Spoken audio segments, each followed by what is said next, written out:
आज जन जागृति विद्यार्थी संघ इस संस्था को 23 साल पूरे हुए। जेवीएस यह संस्था गए 23 सालों में झोपड़पट्टी से उठते सवालों पर काम कर रही है, जिनमें बालवाड़ी से मूलभूत शिक्षा और का अधिकार और टेक्नोलॉजी का इस्तेमाल कर ऑनलाइन पढ़ाई, skill development course, value education, sport coaching and senior citizen तक। स्टेक होल्डर अपना तेरा बस्ती मेरा सवाल इस माध्यम से काम चल रहा है। वहीं बीएमसी सरकारी गैर सरकारी मदद से मुंबई के मानपुर, गोविंदी, चेंबूर और मुलुंड में काम चल रहा है, जिनमें स्थानीय लोगों का सहभागिता बस्ती विकास में रहा है। आज 23 साल पूरे हुए जन जागृति विद्यार्थी संघ को कोरोना की वजह से एक छोटा सा प्रोग्राम कर लोगों की सेवा में फिर से चल पड़े हैं जन जागृति विद्यार्थी संघ। Bureau report, today India news. 13 अक्टूबर 2020 को जेवीएस 23 ईयर्स कंप्लीट करके 24वें साल में पदार्पण किया है। तो मैं एक जेवीएस का सदस्य भी हूँ, मेंबर भी हूँ। तो मेरी तरफ से मेरी पूरी टीम को खूब खूब शुभकामनाएं। हाँ, मेरा नाम अंबिका अशोक शिवनाथन है और मैं जेवीएस से फुटबॉल में खेलने जाती थी जेवीएस की तरफ से। तो फुटबॉल को मुझे बहुत सपोर्ट मिला है खेलने के लिए, अपॉर्चुनिटी मिला है खुद को रिप्रेजेंट करने के लिए कि हाँ, जेवीएस भी बहुत हेल्प किया मुझे। मुझे फुटबॉल के बारे में इतना पता नहीं था, तो भी पता चला। और अदर एक्टिविटीज़ भी किया है मैंने, ज़्यादा नहीं, कंप्यूटर क्लास वगैरह थोड़ा। जेवीएस को शुभकामनाएं देना चाहती हूँ कि 23 साल कंप्लीट हुए जेवीएस को, सो कॉन्ग्रेचुलेशंस फॉर दैट। जी को नमस्कार। मैं जेवीएस के साथ में पिछले 4 सालों से जुड़ा हुआ हूँ और इतना काफ़ी विकास हुआ है जेवीएस का जब से मैं यहाँ पे आया हूँ। और ये ऑर्गेनाइजेशन के साथ साथ ही मेरी भी यहाँ पे काफ़ी सोच विकसित हुई है। तो उसके लिए मैं सभी को शुभकामनाएं देता हूँ कि इस तरह 23 साल इसके कंप्लीट हुए हैं और 24वें की शुरुआत की मैं सभी जेवीएस के सभी स्टाफ को शुभकामनाएं देता हूँ, सभी वॉलंटियर्स को शुभकामनाएं देता हूँ। धन्यवाद। माय नेम इज़ रोशन कट्टीमनी। यहाँ पे जेवीएस में कंप्यूटर क्लास सिखाते हैं सर, और यहाँ पे लाइब्रेरी में बुक्स पढ़ाते, और हमें थोड़े हफ्ते पहले हमें स्टेशनरी बांटी थी। यहाँ पे जेवीएस को 23 साल पूरे हुए, यहाँ सबको मैं बधाई देती हूँ। किशन गायकवाड़ बहुत अच्छा काम कर रहे हैं जेवीएस वाले, मैं बहुत उनके लिए बहुत शुभकामना करता हूँ। जन जागृति विद्यार्थी संघ आज 23 साल कंप्लीट हो गए जेवीएस को। हमें पता है कि जेवीएस एक ग्रासरूट ऑर्गेनाइजेशन है जो 23 साल से मुंबई के मानखुर्द में चिकवाड़ी इलाके में काम कर रही है, education, health, women empowerment, community development, इस विषय को लेके। और 23 साल ग्रासरूट में काम करना ये अपने आप में एक उपलब्धि है। जो बहुत सारे ऑर्गेनाइजेशन शुरुआत होती है, काम करती है, लेकिन इतने लॉन्ग रन तक आगे नहीं बढ़ती है, जो जेवीएस ने करके दिखाया है। और मुझे लगता है एज अ रिनोवेट इंडिया की को-फाउंडर के तहत कि हम कैपेसिटी बिल्डिंग के लिए काम करते हैं ग्रासरूट के ऑर्गेनाइजेशन के। तो जेवीएस अभी जो मैं देख रहा हूँ, जेवीएस का जो ग्राफ है, डेवलपमेंट का ग्राफ, वो काफ़ी अच्छे तरीके से आगे बढ़ रहा है। ज़्यादा से ज़्यादा लोगों तक जेवीएस के कार्यकर्ता, जेवीएस के स्टाफ, जेवीएस के ट्रस्टीज पहुँच रहे हैं। और एजुकेशन जो हमारी भारत में अभी हम जो बात करते हैं कि क्वालिटी एजुकेशन की ज़रूरत है, और वो काम में जेवीएस लगा हुआ है और अच्छी तरह से लगे हुए हैं।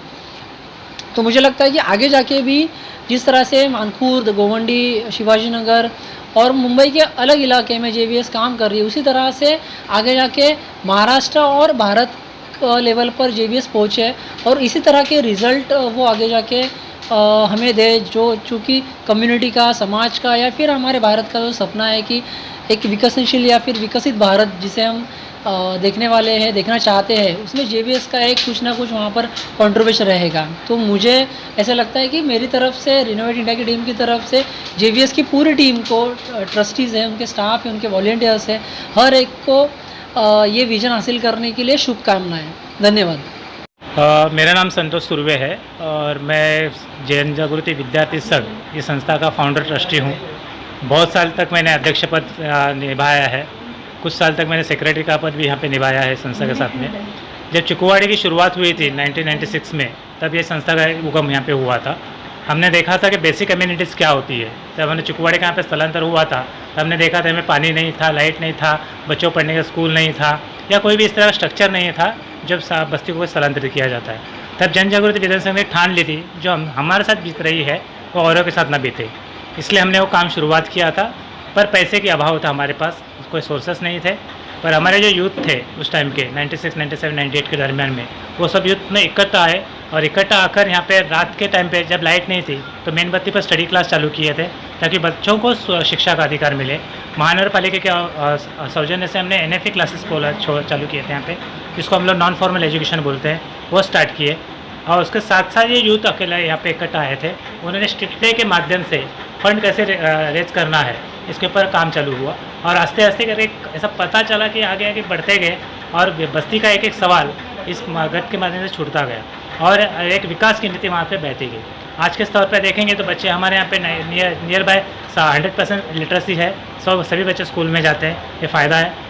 उसको प्रोजेक्ट के बारे में देखो तो बेसिक कम्युनिटी के बारे में जिस तरह झगड़े हुए थे, आज बेसिक कम्युनिटी कहीं ना कहीं कंप्लीट हो चुके हैं। सभी के घर में पानी है, लाइट है, इस तरह की बातें आ रही है। हमारा बच्चा इस बस्ती से आज डॉक्टर के भी MBBS भी पढ़ रहा है, तो ये हमारे लिए अच्छी बात है। कोई इंजीनियर पढ़ रहा है, ये हमारे लिए बात है। तो जन जागृति विद्यार्थी संघ ने ऐसे अलग अलग एडवोकेसी, अलग अलग नेटवर्किंग, अलग अलग फंडिंग एजेंसी का सपोर्ट लेते हुए इस बच्चों के लिए एक समाज विकास का दरिया खोल दिया था यहाँ पे, और उसके माध्यम से हमने काम चालू किया। आज के तौर पे हम लोग मुंबई महानगर पालिका के साथ में काम करते हैं, जिसमें बालवाड़ी का उगम है। आप देख रहे होंगे आज महानगर पालिका के स्कूल बंद पड़े हैं, पर ये बालवाड़ी की वजह से उनके क्लासेस चल रहे हैं। ये जन जागृति विद्यार्थी संघ का कहीं ना कहीं उगम है। उसके साथ साथ हमने ई-लर्निंग का ढांचा देखा है, जिसमें आप देख रहे हैं लॉकडाउन में बच्चे पढ़ नहीं पा रहे, पर मोबाइल पे पढ़ाई कैसे किया जा सकता है या दूरदृष्टि से हम पढ़े बच्चों को इसे दे सकते हैं, इसके ऊपर जन जागृति पहले ही ठान ली थी और उसके ऊपर काम हमने चालू कर दिया। उसके साथ साथ देखा जाए तो जमुआड़, जहाँ पे मानपुर गोंडी चेंबूर का बस्ती आता है, इस एरिया को देखा जाए तो ब्लैक लिस्ट एरिया कहा जाता है, क्योंकि झोपड़पट्टी की एरिया गिना जाता है। यहाँ के लोगों को देखने का ही तरीका अलग होता है। तो इसमें हम लोग यहाँ पे वैल्यू एजुकेशन के साथ साथ हमने जो टोबैको के बारे में है या नशा के बारे में, इसके ऊपर जानी जागृति कार्यक्रम चालू कर दिए। स्कूल के बच्चों के साथ सेशन चालू कर दिए, जिसके कारण हमारे जो यूथ है जो नशा में कहीं ना अड़के, उनको बहुमूल्य शिक्षण के माध्यम से अपना कल का फ्यूचर कैसे हम अच्छा तैयार कर सकते हैं, इसके ऊपर हमने जन जागृति विद्यार्थी संघ के माध्यम से हमने अलग अलग प्रकल्प यहाँ पे इम्प्लीमेंट किए। यहाँ पे देख रहे हो तो एक मोबाइल लाइब्रेरी यहाँ पर हमारे पास है, स्टडी क्लास है, कंप्यूटर एजुकेशन है। उसी के साथ साथ यहाँ पे एडवोकेसी के माध्यम से लोग हमारे पे विश्वास करते हैं, क्योंकि उनके ख्वाबों में हम लोग उतर चुके हैं और उनके साथ साथ हम उनका काम कर रहे हैं। उसमें सैनिटेशन का सवाल है, पानी का सवाल है, अभी झोपड़पट्टी का विषय भी था, उस पर भी हमने काम किया है। ऐसे अलग अलग विषयों पर लेकर हमने लोगों के साथ उतरे हैं और लोगों के भरोसे के साथ काम किया है, इसलिए लोगों का आज हमारे पर भरोसा है। उसके साथ साथ सरकार का भी है, क्योंकि महानगर पालिका में आप देखेंगे तो ई-लर्निंग प्रोजेक्ट हमारा एडॉप्ट कर लिया है उन्होंने। जो एक हमने ढांचा पायलट स्तर पर लाया था वो वहाँ पर एडॉप्शन पे हो गया। तो महानगर पालिका में ई-लर्निंग प्रोजेक्ट आज सभी स्कूलों में चल रहा है। तो एक हमारे पैगाम है इस तरह काम करने का। तो ऐसे अलग अलग इंडिविजुअल के साथ साथ हम लोग ग्रुप के साथ और ऐसे अलग अलग बस्तियों के साथ भी जुड़ रहे हैं। आज मानपुर में चुकुवाड़ी, राहुल नगर, महाराष्ट्र नगर, मंडाला, ऐसे अलग एरियाज़ में हम काम कर रहे हैं। मानपुर से बाहर भी चंबूर में, वाशीनागर में हम लोग काम कर रहे हैं। ऐसे एक अलग अलग स्तर पर हमारे जन जागृति विद्यार्थी संघ का एक पेड़ जो छोटा बीज बोया था उसका पेड़ बन गया है और आस्ते आस्ते काम बन रहा है। आज जन जागृति विद्यार्थी संघ को 23 साल पूरे ऐसी खुशी है, क्योंकि मैं फाउंडर रह चुका हूँ इसका। और इसके लिए इस बस्ती के माध्यम से एक संदेश है कि हमारे बच्चे कभी छोटे नहीं हैं। अगर विचार अच्छे हो, अगर उसकी परिपक्वता हमने अच्छी तरह से दे सके तो हमारे कार्यकर्ता के माध्यम से हम बड़ा पेड़ बना सकते हैं। और जन जागृति विद्यार्थी संघ आज वही ख्वाब हो चुका है। हमारे बच्चे जिसका कोई सपोर्ट नहीं था, उन्हीं बच्चों ने एक बस्ती विकास का ढांचा रच दिया है। और इसके लिए सभी मेरे साथी हितचंदक, जिन्होंने मेरे पे भरोसा किया, जन जागृति विद्यार्थी संघ ने भरोसा किया, फंडरेजर्स या जो फंडिंग देने लोग हैं, उनका मैं यहाँ पे शुक्रिया अदा करता हूँ कि 23 साल का सफ़र एक छोटा सफ़र नहीं है, बहुत बड़ा ख्वाब हमने पूरा किया है। इसलिए मेरे सभी साथियों का, सभी सहयोगियों का मैं धन्यवाद व्यक्त करना चाहता हूँ। और इसे ही एक साथ ऐसे इकट्ठा हम लोग मिलकर आगे और नया ढांचा तैयार करें, ताकि बस्ती विकास का नया ख्वाब हम दे सकें। धन्यवाद। बाबूराव कट्टीमनी है और मैं जन जागृति से पहले से फाउंडेशन में हूँ और मैं खजींदर भी हूँ। और दूसरी बात क्या है, अपने यहाँ पे चिकोड़ी में पहले अपने लिए थे, जबकि अपने लिए के थ्रू हम लोग ने बहुत कुछ सीखा। और अपने लिए वाले ने हमको बोला कि तुम लोग एक ग्रुप बनाओ, एक संस्था बनाओ, और हो सकता है कि अपने लिए कल भी जा सकता है, कभी भी जा सकता है। तो हम लोग को उन्होंने बताया कि तुम लोग एक संस्था बनाओ और तुम खुद चलो। उस रास्ते पे हम लोग ने चला। आज हम लोग 23 साल हो गए और जबकि अपने ले वाले बोले वो हिसाब से चले।